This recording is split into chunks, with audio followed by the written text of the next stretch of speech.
Good morning દોસ્તો, આજે આપણે આવે છે તલોદ તાલુકાના વલ્લમપુરા ગામમાં, જે આપણા ખેડૂત મિત્રએ જે આપણે એગ્રી હ્યુમિક અને એગ્રી ગ્રેન્યુઅલ દાણેદાર અને એગ્રી બેસી પાયામાં જે પાણી સાથે ખુલ્લા પાણીમાં આપેલી છે, જે ઘઉંમાં અમેઝિંગ રિઝલ્ટ મળી છે, જે આપણે ખેડૂતના મોઢેથી સાંભળ્યું છે. તમારું નામ બોલો.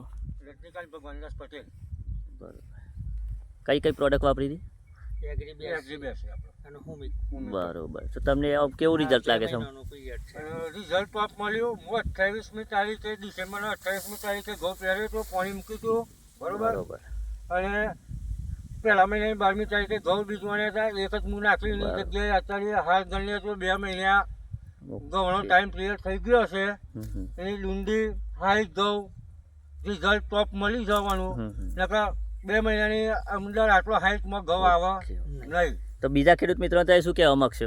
બીજા ભલામણ કરીશું અને વાપરજો. તમે આ એક પ્રોડક્ટ એવી છે કે તમે વાપરી શકશો. એકવાર તમે વાપરશો એટલે બીજી વખત વાપરવાનું મન થશે. તમને કોના થ્રુ મળી હતી આ પ્રોડક્ટ? એ અમને આ એક ખેડૂત મિત્ર હતા, બરાબર, નવનીતભાઈ, મને કીધું કે તમે વાપરી જુઓ. બરોબર. તે હું લાઈન નાખ્યું, એનું રિઝલ્ટ ટોપ છે. ઓકે, સરસ. ચાલો, વિશ યુ વેલ્થ.